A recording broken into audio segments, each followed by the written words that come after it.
Hey wena enhlizweni yami dalo Sithandwa sami mayidululu Sweet lami themba lami Hey wena enhlizweni yami dalo Sithandwa sami mayidululu Sweet lami themba lami Ayekho munye wena enhlizweni yami dalo Ngiyanibingelela lonke nina enikhona la ekhaya. Ngiyanibingelela ngiyajabula ukufika kwenu la ekhaya. Niza emcimbini kaThuthukile benosithe. Ngithi kunina ngijabule kakhulu. Ngicela ukuthi nikhululeke phakathi kwekhaya nina bakaMazeka enifikile phakathi kwaleli khaya. Nikhululeke ikhaya lenu leli. Nina enakwenza ukuthi nithathe umntanami ningixuthe yena. Kulungileke ngoba ke sakho ubuhlobo. Nami ngiyajabula. Ngithi kunina khululekani ekhaya kuko kuwonke. Kungabikho kumphazamisayo. Kusho mina uma kaThuthukile. Sekuyisifiso ke sethu thina bakaHlophe ukuthi bakwazi ukuthi kulento abayakhayo iphumelele baphinde futhi babe nomuzi wabo ozoba nokuthula bakwazi ukubonisana inkingeni zonke ngoba phela la emshadweni noba othandweni kuhlale khona inkinga eziba khona kodwa ke engathi bangaba namandla okuzinqoba. Ngiyabonga kakhulu. Ayekho munye wena enhlizweni yami dalo Sithandwa sami mayidululu Sweet lami themba lami Ayekho munye wena enhlizweni yami dalo Singaze ngifele ukuthi ngiyakuthanda Sweet themba lami Mina nawe kusukela kudala lapho. Ngithi hayi namhlanje ngithe angibonge ngijabule kakhulu ukuthi senze lafika lolu suku lapho kulethwe khona uMembers ezokwembesa uThuthukile abantu bakaMazeka. Ngijabule kakhulu ukuthi osibari balenzile iqiniso naye udadewethu ukuthi ukufezeka kwephupho lakhe lendlela yabo bebeyihamba ukuthi kuze kwafika lapho kufezeka khona.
Akusibona ubuhlelo wena ngavele ngachaza Akusibona ubuhlelo wena ngavele ngachanya Akusibona ubuhlelo wena ngavele ngachaza Ishele nsizomzu ngabeka amagama amnana vele ngathathe Ishele nsizomzu ngabeka amagama amnana vele ngathathe Ishela yipi enagazi awafunda khona Amina ishela yipi enagazi awafunda khona La la la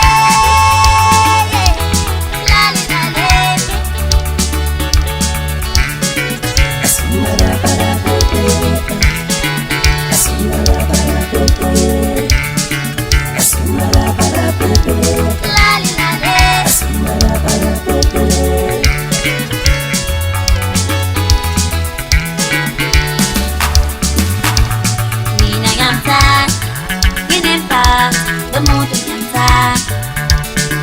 Ya ngithanda ukubingelela bonke abantu ababe ingxenye yalolu suku. Kona kube usuku oluthanda ukuthi lube nehibanyana before lube impumelelo, kodwa ke sibonga ukuthi lize lafika futhi lwaba impumelelo. Sibonga bonke abantu ababe ingxenye, kuqala kuyena umakoti nabo bonke abantu bomndeni wakamakoti, umndeni wakithi. Sibonge nje ukwesekeka kuko konke kade belekelela kukona. Sibonga ukuthi bathathe isikhathi sabo bakwazi ukuthi babe ingxenye yalo mcimbi. Siyabonga. Ngiyanibingelela uThuthukile wakaHlophe, umakoti wakaMazeka. Ngiyabonga kumyeni wami ukuthi namhlanje ukwazile ukuthi alenze iqiniso, wafika wenza okufanele. Ngibonga abazali bami, ngibonga obhuti bami, ngibonga osisi bami nabo bonke abantu ababe usizo nje ekuhleleni, kusukela ekuhleleni sihlelela lo mcimbi, ababe nami. Ngibonga ama-colleagues, ngibonge yonke nje ifamily yami ngiyayibonga. Abanye nalabo abangakwazanga ukuphumelela kodwa abasendile ukuthi banathi ngenhliziyo, siyababonga. Siyathemba ukuthi lokhu kuhambe sesiliqalile lizoba impumelelo kuze kufike emaphethelweni. Thank you. Ngijabule kakhulu ukuthi kuze kwenzeka, ngibafisela inhlanhla engathi konke kungahamba kahle endleleni yabo asebeziqalele yona, konke kuhambe kahle.